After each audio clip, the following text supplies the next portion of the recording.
ok? Os que estão em casa, só fala quem não está conseguindo visualizar o slide, tá certo? Então, tá abrindo ainda. Tá abrindo. Pronto. Pronto. Alguém não está conseguindo visualizar o slide? Só fala quem não estiver Eu, conseguindo. Quem Luíse. não está conseguindo? Não. Pronto, vê direitinho aí. Tem a partezinha que está Josiette e tem outra parte também com Josiette que vai ter os slides. Veja aí.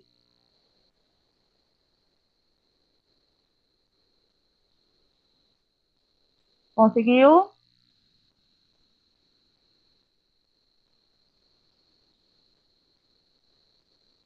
Sim. Pronto, muito bem. Então vamos iniciar.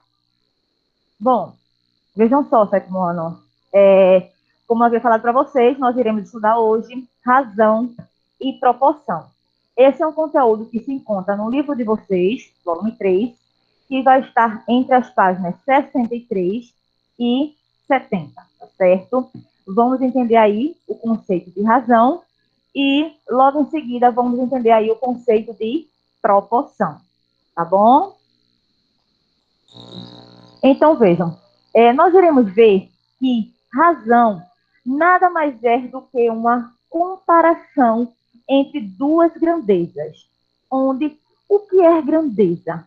Grandeza é tudo que a gente pode medir, contar, tá certo? Tudo que podemos, que aumenta, que diminui. Então, são classificados como grandezas.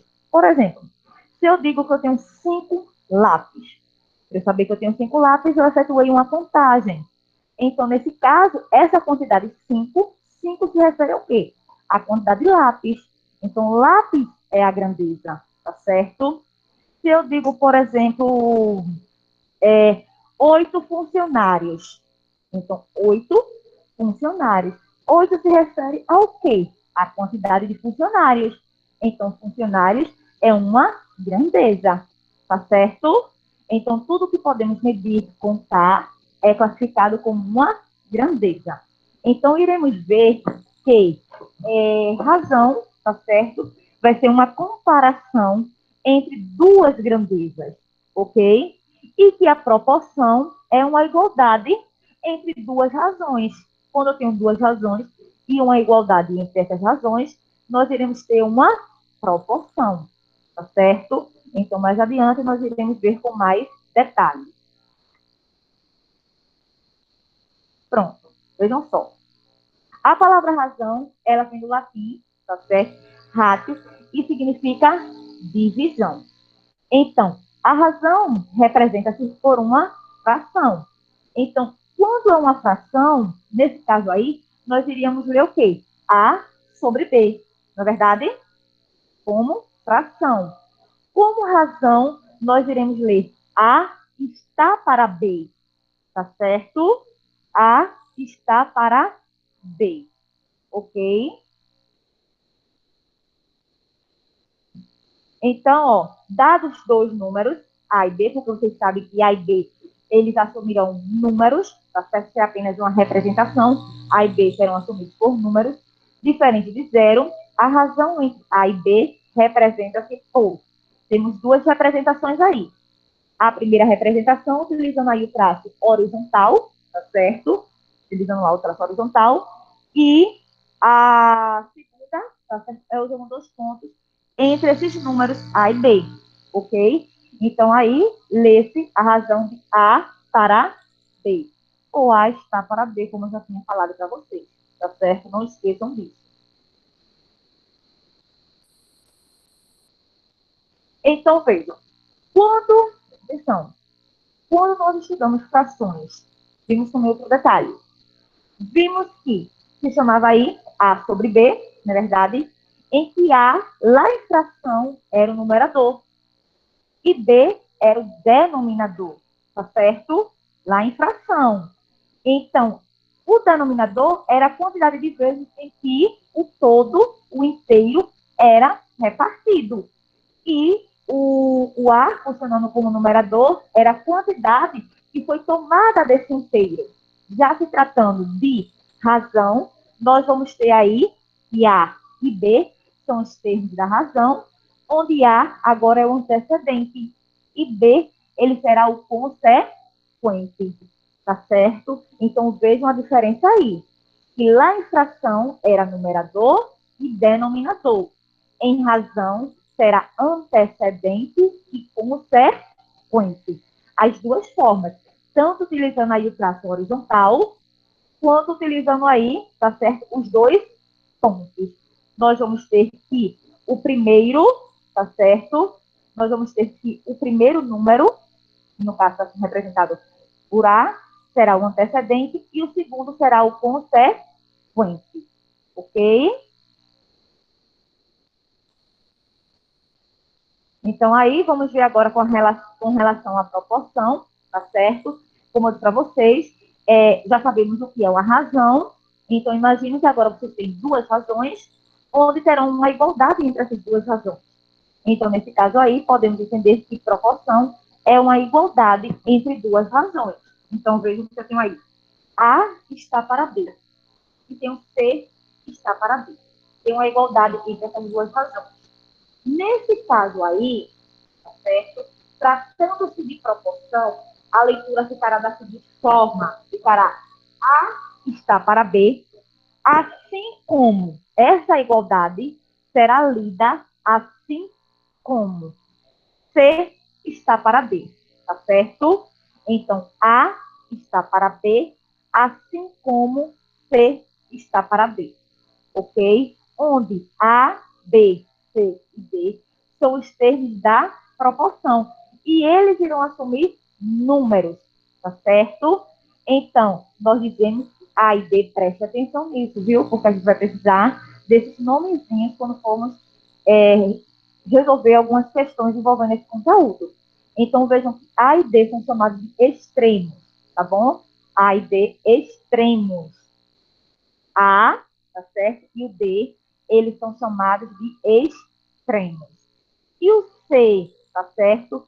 E o B são os meios, tá bom? Então, A e D são os extremos, B e C são os meios, ok? Então, vejam os nomes que nós vimos aí. Vimos antecedente, que é o primeiro número da razão, consequente, que é o segundo número da razão, tá certo? Vimos aí também o que é uma razão, o que é uma proporção, e agora vimos como se chama os termos da proporção. Vejam que é cruzando. Perceberam? Quando eu faço A com D, e depois C com B. É cruzando, tá certo? Então, A com D, no caso, são os extremos, e o B com C são os meios, ok? Esses são os termos da proporção, ok? Então, aí eu coloquei dessa forma aí também para vocês compreenderem melhor, tá bom? Que A e D são os extremos e B e C são os meios. Isso representando aí das duas formas, com os traços horizontais e utilizando dois pontos, tá bom?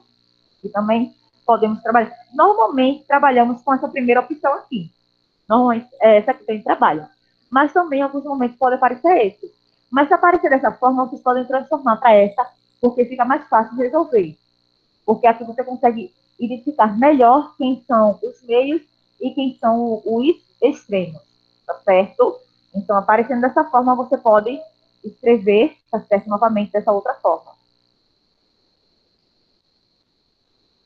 Então, vamos ver aí a propriedade fundamental da proporção.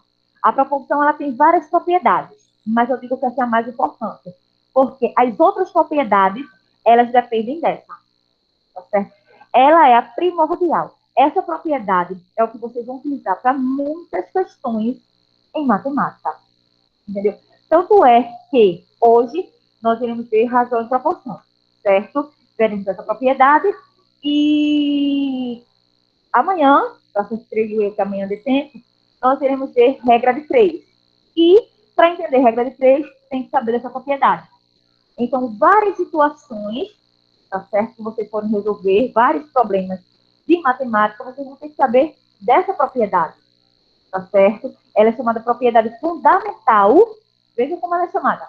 Propriedade fundamental da proporção, tá certo? Então, temos aí, ó, a propriedade fundamental das proporções, onde, numa proporção, o produto dos meios é igual ao produto dos extremos. O que é produto?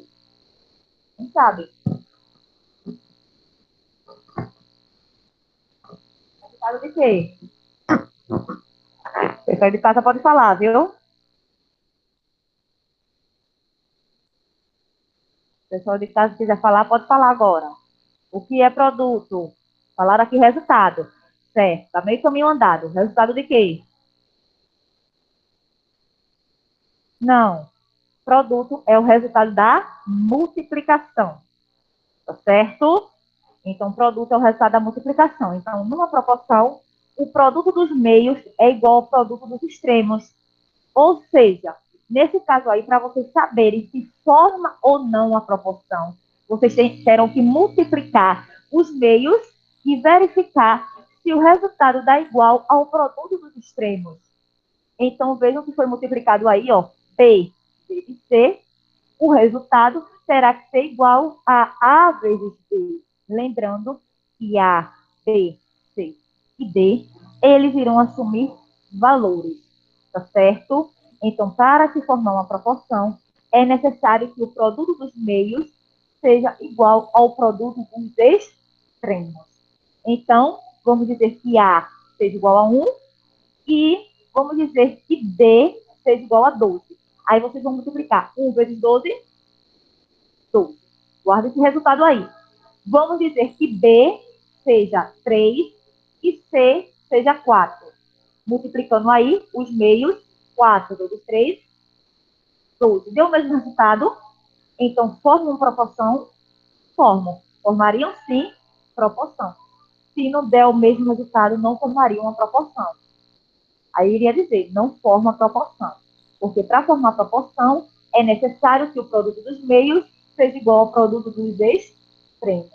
Então, veja que eu coloquei para A 1, para B, para D, para A1 e para D 12. Então, 1 vezes 12, aí vocês iam guardar esse resultado e verificar se 3 e 4, que foi os valores que eu dei para B e C, 3 vezes 4 também daria 12. E daria. Então, aí, nesse caso, eu diria que formaria uma proporção, certo? Pronto, eu coloquei aqui, ó.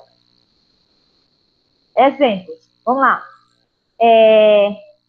Eu tenho aí, olha a leitura, tá? 4 está para 7, assim como 12 está para 21. Então, será que formaria uma proporção? Aí já está dizendo que forma. Então, o que é que vocês teriam que fazer aí? Multiplicar 4 vezes 21, tá certo? E depois 7 vezes 12. Então, 4 vezes 21 seria quanto? 84. Também, se vocês multiplicarem 7 vezes 12, também daria 84. Então, nesse caso, forma uma proporção, certo? Agora, no segundo exemplo, 3 está para 8, assim como 12 está para 40. Eu quero verificar se, nesse caso, forma uma proporção. Então, aí, vocês podem observar que não forma. Então, vamos verificar por que não forma.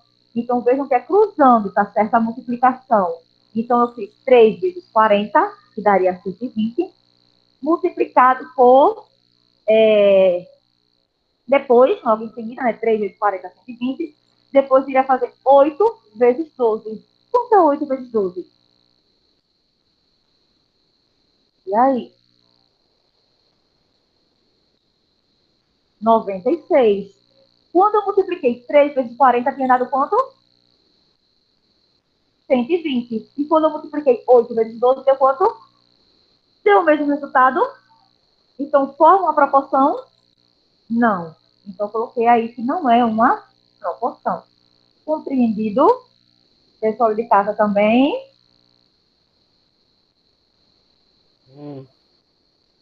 Veremos agora razões entre grandezas de espécies diferentes, tá certo?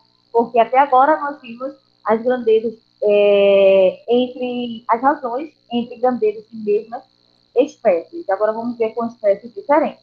Então, o conceito é o seguinte: para determinar a razão entre duas grandezas de espécies diferentes, determina-se o quociente, lembrando que o quociente é o resultado de uma divisão, certo? Entre as medidas dessas grandezas. Então, nós vamos ver aí agora as razões entre duas grandezas diferentes, onde, para vocês encontrarem o resultado, vocês terão que fazer uma divisão do antecedente pelo consequente, tá certo? Então, nós vamos ver o que nós chamamos de razões especiais, tá certo? Então, aí, essa razão, ela deve ser acompanhada da notação que relaciona as grandezas envolvidas. Então, o primeiro que nós vamos ver é o consumo médio. Então, o que seria o consumo médio? O consumo médio é a razão entre o espaço percorrido, tá certo? E a quantidade de combustível que se gasta para percorrer esse espaço, essa distância. Então, eu coloquei o seguinte exemplo. Beatriz foi de São Paulo a Campinas, tá certo? Que dá aqui 92 quilômetros. Seu carro foram gastos nesse percurso 8 litros de combustível. Qual a razão entre a distância e o combustível consumido? O que significa essa razão? A razão você tem que obedecer, certo? A ordem. Como ele diz, qual é a razão entre a distância? Ele falou primeiro distância. Então, se falou primeiro distância, distância será o antecedente, tá certo? Depois falou o quê? O combustível consumido. Então, primeiro vocês colocariam a distância, que foi 92, para dividir com quem? Com o combustível consumido, que foi de 8 litros. Então, aí, a razão seria 92 quilômetros está para 8 litros. Então, aí vocês deveriam fazer o quê? 92 dividido por 8, que é igual a 11,5 quilômetros por litro. Tá certo? Então, esse seria o resultado. Então, a razão, 11,5 quilômetros por litro, nós temos que essa razão significa que a cada litro consumido foram percorridos, em média, 11,5 quilômetros. Tá certo? Então, a cada litro de gasolina, gasolina de né, combustível, enfim, a cada litro de combustível, ele percorria aí 11,5 quilômetros. Alguma dúvida?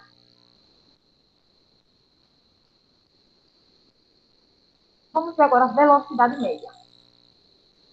Esse conteúdo, da velocidade média, nós iremos ver a parte mais básica, tá certo? Vocês irão aprender velocidade média em física também, na disciplina de física, lá no ano, certo? Então, agora nós iremos ver a velocidade média apenas se tratando de uma razão. Então, a velocidade média, ela é uma razão entre o espaço percorrido, tá certo? E o tempo que se levou para percorrer esse espaço, tá bom? Então, assim, Moacir fez o percurso Rio-São Paulo, e gastou 450 quilômetros em 5 horas. Então, qual é a razão entre a medida, tá certo, dessas grandezas? O que significa essa razão? Como eu tinha falado para vocês, que velocidade média ela é a razão entre o espaço percorrido e o tempo, tá certo, que se levou para percorrer esse espaço. Então, eu quero saber, se está em horas, eu quero saber quantos quilômetros ele percorreu aí, tá certo? A cada uma hora. Então, aí, 450 quilômetros está para 5 horas, efetuando essa divisão aí, 450 dividido por 5, será igual a 90 quilômetros por hora. Então, aí, ó, essa razão significa que a cada hora foram percorridos, em média, 90 quilômetros. Tá certo? Então, esses conceitos aí, você tem que ter em mente, tá certo? Porque daqui a pouco nós iremos resolver algumas atividades em que será necessário que vocês saibam como efetuar essa razão, como efetuar essa divisão, tá certo? Por exemplo, o consumo médio. Esse consumo médio tem que fazer o quê? O espaço percorrido dividido por quem? Pelo combustível consumido, não é verdade? Vimos agora que a velocidade média é a razão, é a divisão entre a distância percorrida e o tempo que levou para percorrer essa distância. Então, é necessário que vocês saibam a ordem, tá certo? De como será feito essa razão, de como será feita essa divisão. Tá? Densidade demográfica. Quem já ouviu falar em geografia? Densidade demográfica. Então, a densidade demográfica, ela é uma razão entre o número de habitantes, tá certo?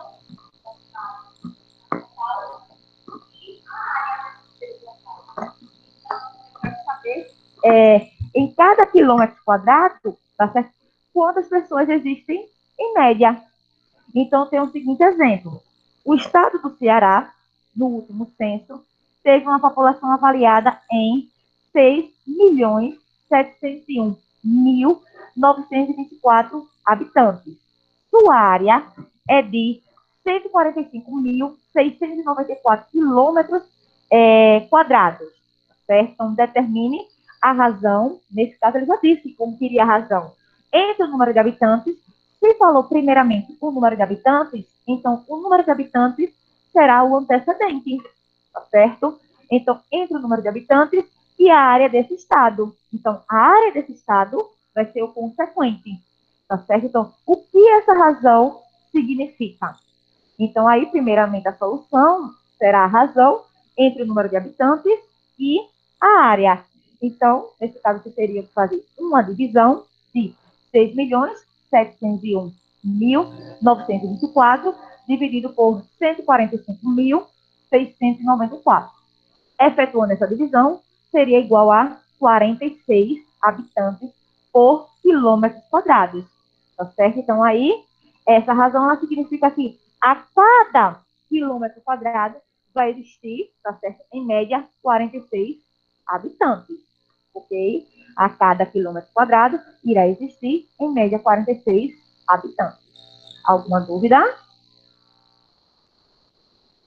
Essas são chamadas de razões especiais, tá certo? Razões especiais. Temos agora densidade, vimos a densidade demográfica. Agora vamos ver densidade absoluta ou massa específica, tá certo? Também muito utilizado aí. Tem assim, a densidade absoluta, que também é chamada de massa específica, ela é uma razão entre a massa de um objeto, de alguma coisa, é a razão entre a massa e o volume, tá certo? Então, vocês vão ver que essa massa, ela tem que estar em gramas. Se não estiver em gramas, você tem que transformar, tá certo? Utilizando aí a tabela de massa. Quem é a tabela de massa? Quilograma, hectograma, decagrama, grama, centigrama, decigrama, centigrama e miligrama. Então, tem que relembrar isso aí. Inclusive, tem atividade que vai precisar disso e eu relembrei.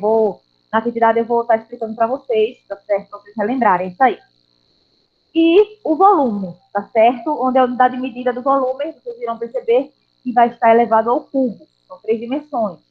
Então, tem assim, ó, um cubo de ferro de 1 centímetro de aresta tem massa igual a 7,8 gramas.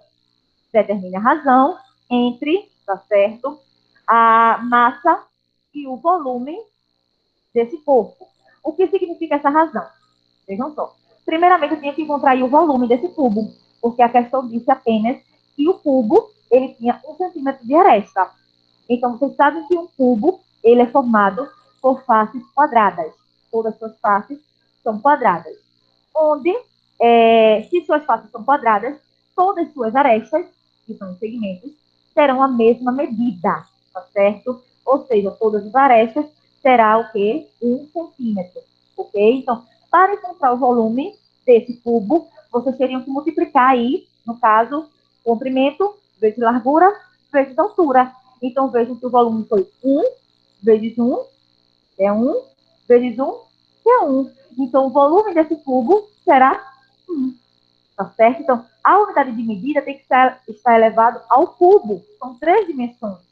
Então, o volume desse cubo será 1 centímetro cúbico. Vamos dizer que esse cubo tivesse aresta de 2 centímetros. Qual seria o volume desse cubo? Aí você faria 2 vezes 2 é 4, 4 vezes 2, 8. Então, daria 8 centímetros cúbicos, tá certo? Então, para calcular o volume do cubo, só vocês multiplicarem aí, tá certo? 3 vezes esse valor, para encontrar o volume, certo? Se for 1, cubo, porque o cubo terá todas as suas arestas com a mesma medida, porque suas partes são quadradas. Ok? Pronto, já sei quem é o volume. Já sei também quem é a massa, que a questão já disse que a massa era 7,8 gramas. Então, a questão quer saber a razão entre a massa, vejam que na própria questão já disse como seria a razão entre a massa, que é 7,8 gramas, e o volume que eu acabei de encontrar, que é 1 centímetro cúbico.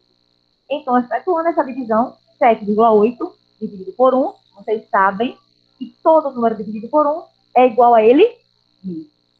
7,8 dividido por 1 é igual a 7,8. Então, será 7,8 gramas por centímetros cúbicos. Ok? Essa será a massa. Então, essa razão significa que a cada 1 centímetro cúbico, tá certo, de ferro, ele pesa 7,8 gramas. Ok? Escala. Então, essa será nossa que nós estaremos vendo, que é a escala. Escala também vocês estudam em geografia. Não sei se vocês lembram aí, mas escala também é visto em geografia. E o que seria a escala? A escala nada mais é do que uma razão, tá certo? Entre a medida do desenho pela medida real do objeto representado. Então, por que vocês veem geografia? Porque em geografia tem aqueles mapas, não é isso? Então, por exemplo, o mapa do Brasil. Então, o mapa do Brasil está ali, desenhado no livro de vocês, em uma proporção menor. Então, ali é o tamanho do desenho. Mas o tamanho real não é aquele, não é verdade? Então, a escala é isso, vai determinar qual foi a escala que foi utilizada. Então, as grandezas terão que estar em centímetros. Se não estiver, vocês têm que transformar para centímetros. Dura aí, eu pergunto, rapidinho. Então, vocês sabem que centímetros faz parte das unidades de comprimento.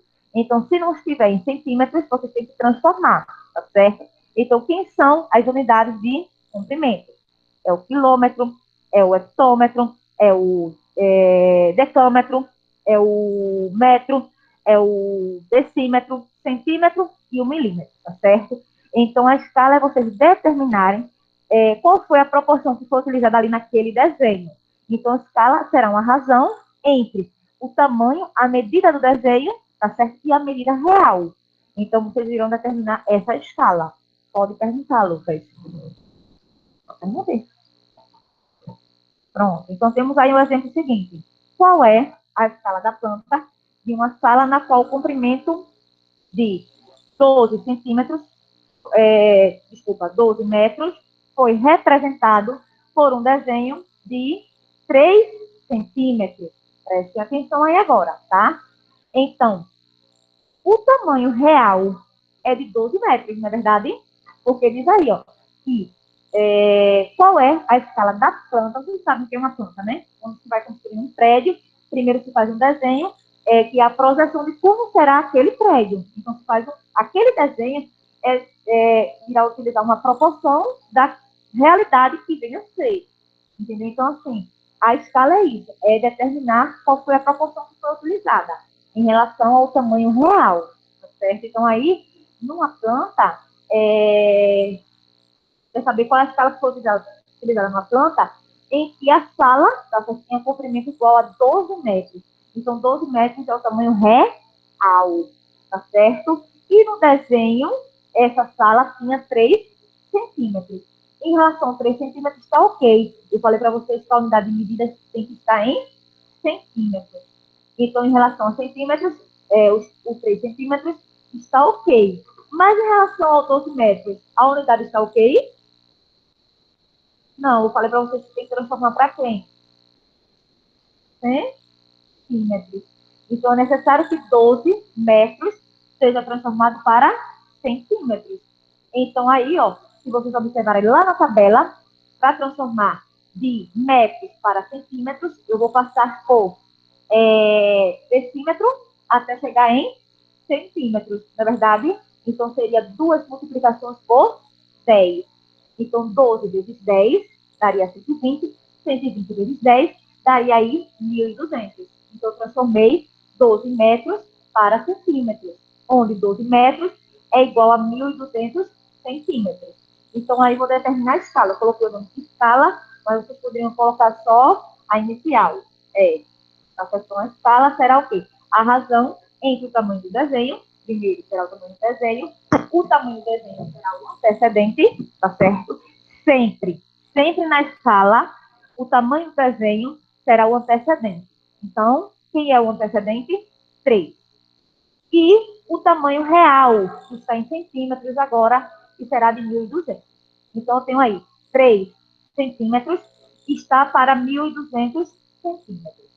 Então, na escala, vocês aí não irão fazer a divisão, vocês irão simplificar, tá certo? Então, nesse caso, vocês irão perceber que sempre, na simplificação, o antecedente ficará igual a 1. Então, fica fácil saber por qual número você irá simplificar. Porque para o antecedente ficar igual a 1, é necessário que ele seja dividido por 3, não é verdade?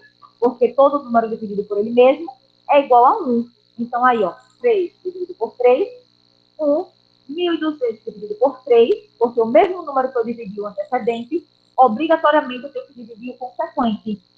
Então, 3 dividido por 3, 1, 1.200 dividido por 3, 400.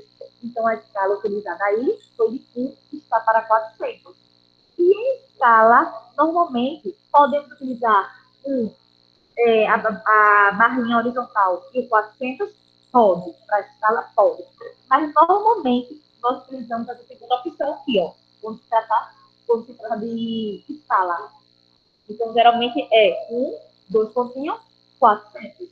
Tá certo? Geralmente é essa daqui, ok? Certo, gente? Pronto. Aí, o que é que eu quero que vocês façam agora? Prestem atenção. As atividades dessa aula, elas se encontram no livro de vocês, volume 3, nas páginas 80 e 81. Será a atividade de agora. Porém, como falei para vocês, eu não concluí esse capítulo ainda. Será concluído provavelmente amanhã. Então, nós vamos fazer as atividades do aplicando do seu conhecimento. Aí, nesse aplicando do seu conhecimento, tem atividades que vai ter os assuntos que a gente não viu ainda, que nós queremos ver amanhã. Então, eu selecionei apenas referente ao que nós estudamos agora. Então, circulem aí no livro de vocês, o pessoal que está em casa também. Circulem aí, botem na página 80 e 81. E circulem aí essas questões.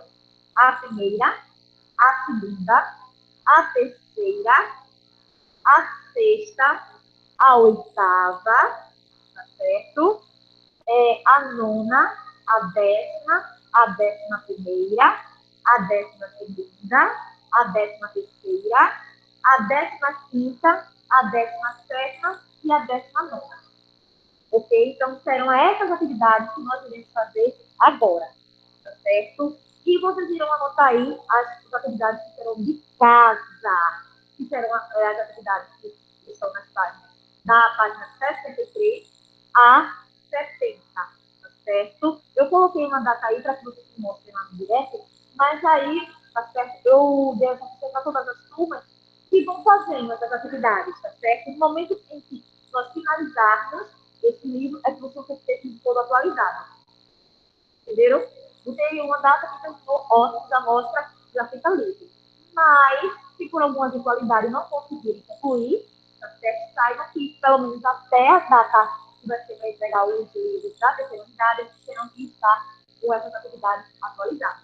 Ok? Certo? Pronto. Então, vamos finalizar aqui. Vamos iniciar as atividades.